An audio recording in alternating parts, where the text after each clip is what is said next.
En primera plana, Carlos Herranz.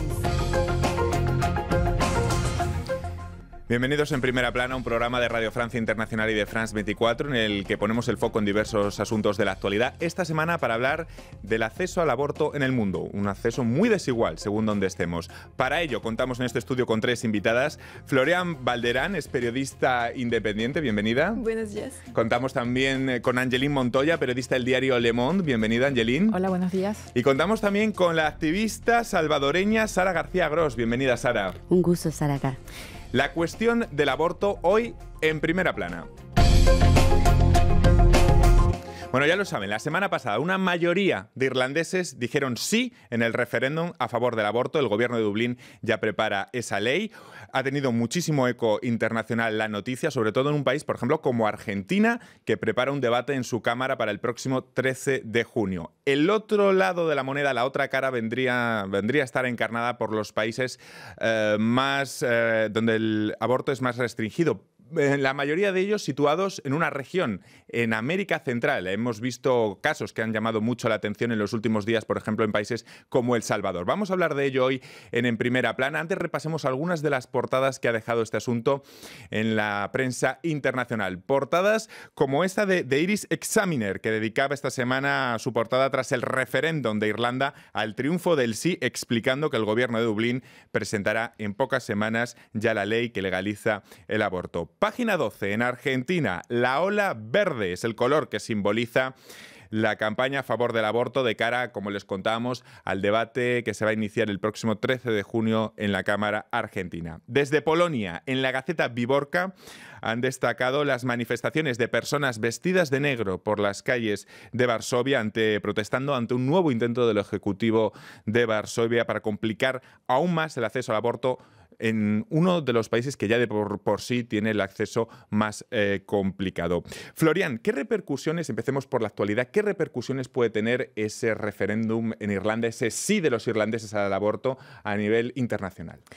Puede tener un impacto muy positivo, porque conseguir el derecho al aborto en un país con una tradición católica tan fuerte que Irlanda es el símbolo que la religión no es tan poderosa que podemos creer y, más que todo, es el símbolo que las movilizaciones de la población puede tener un gran poder y conseguir el derecho al aborto.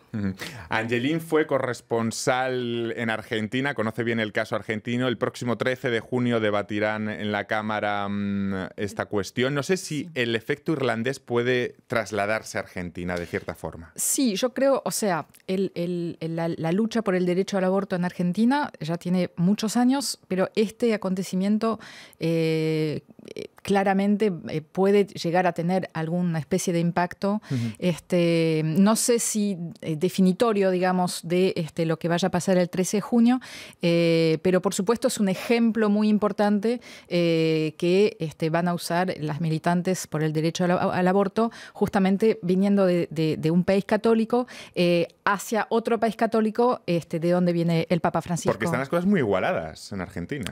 Sí, a nivel de diputados. De los posicionamientos sí, de los diputados, ¿no? Las últimas cifras que dieron es que hay mayoría en diputados para aprobar el proyecto.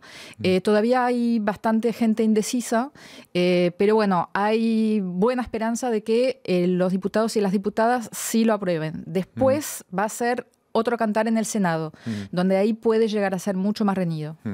La otra cara de la moneda viene a estar encarnada por los países más prohibicionistas, entre ellos, varios de ellos situados en la región de América Central. Hablamos de Honduras, hablamos también de su país, de El Salvador, que en los últimos tiempos ha tenido casos muy llamativos de condenadas, creo 2 mujeres, incluso a 30 años de prisión. Sara. Sí, Centroamérica es una de las regiones del mundo que sigue penalizando de manera absoluta el aborto, sigue generando condiciones de desigualdad, de criminalización y de violencia contra las mujeres. Específicamente El Salvador, Nicaragua y Honduras tienen estas leyes en donde no se permite ni siquiera en los casos para salvar la vida de las mujeres el aborto.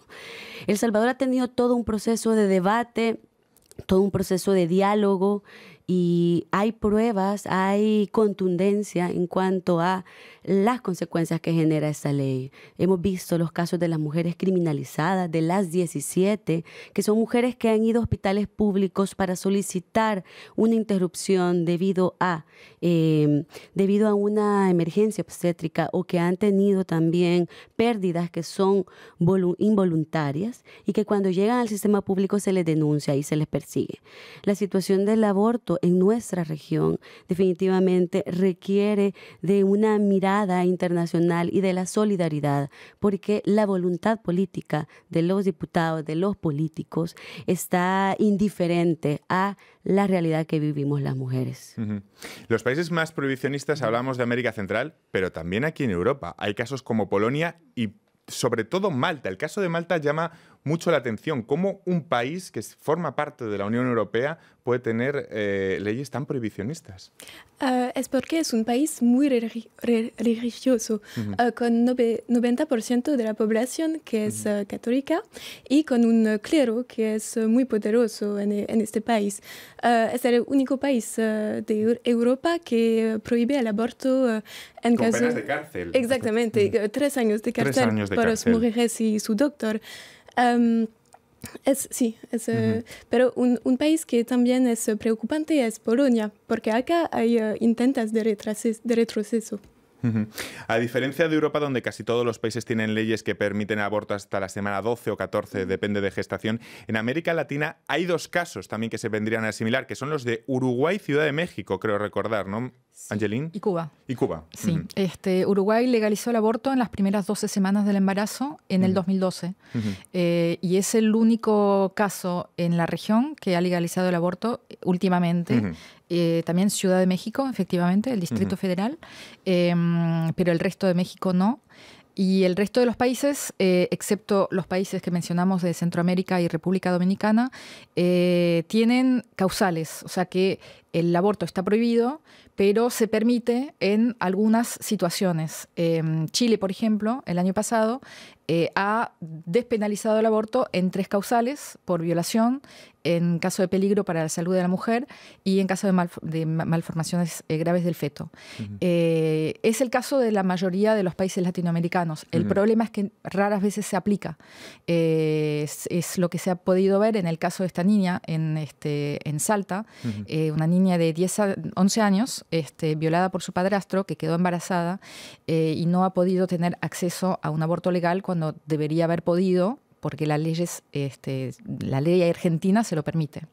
La ley es tan severa, hablamos de países como Polonia o Malta, es tan severa en Polonia que muchas mujeres se ven obligadas a viajar al extranjero para abortar, incluso de buscar en Internet abortos clandestinos, muchas veces a través de pastillas compradas en Internet, del mercado negro. ¿Cómo funciona este mercado negro del aborto? Sara.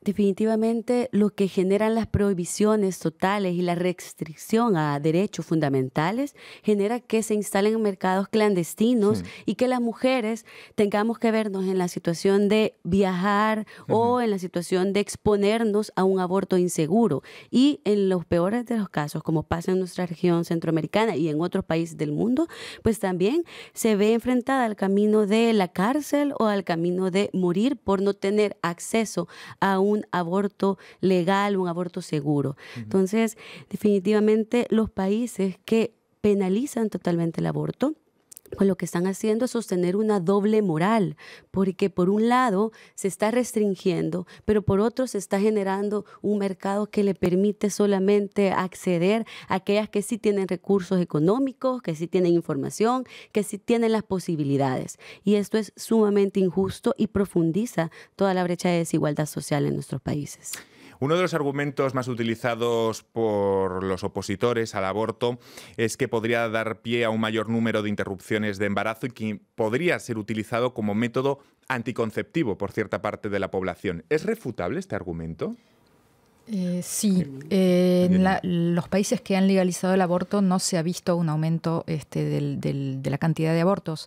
De hecho, la tasa de aborto en los países que lo han legalizado es más baja que en los países que lo tienen penalizado. La penalización del aborto nunca ha impedido su práctica.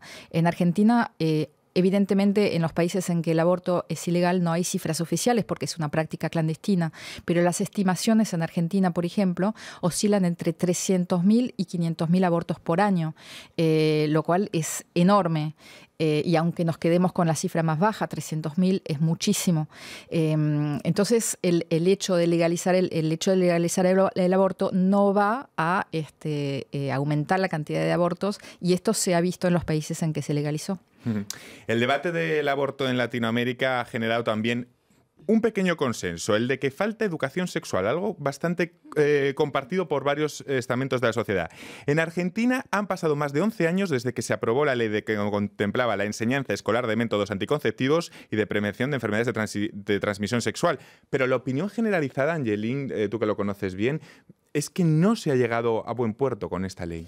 Sí, Argentina tiene leyes muy avanzadas. Tiene una ley sobre anticonceptivos gratuitos, que es del 2000, ahora no me acuerdo, pero 2003 o por ahí, o 2005. Y tiene esa ley de educación sexual integral desde el 2006, pero nuevamente es que no se aplica o se aplica mal. La educación depende de las provincias, estamos en un país federal, y algunas provincias o no lo aplican, algunas escuelas católicas religiosas se niegan también a aplicar esa ley. Entonces, es todo el problema de la aplicación de las leyes. ¿Por qué este déficit de educación sexual, Sara? Eso coincidimos en esto que comentaba la compañera, porque también en nuestros países centroamericanos no hay todavía acceso a la educación integral en sexualidad. Y esto limita enormemente, limita poder acceder a la información, limita poder tomar decisiones y nos coloca también en una situación de desventaja y de vulnerabilidad. Hay esta ausencia, a mi parecer, debido a esta presencia de grupos fundamentalistas, que son grupos muy conservadores, que están ligados a la jerarquía católica, al Opus Dei, como a estas visiones en donde tratan esa temática desde un reduccionismo y hacen una serie de incidencia en diferentes espacios, ¿verdad?, ministeriales, gubernamentales, lo cual no permite que se instale a nivel de política pública que es un derecho humano, el derecho al acceso a la información, el derecho a la educación integral en sexualidad. Vamos a despedir en este punto a los telespectadores de France 24. Nosotros continuamos analizando el acceso al aborto, el desigual acceso al aborto en el mundo, aquí en Primera Plana.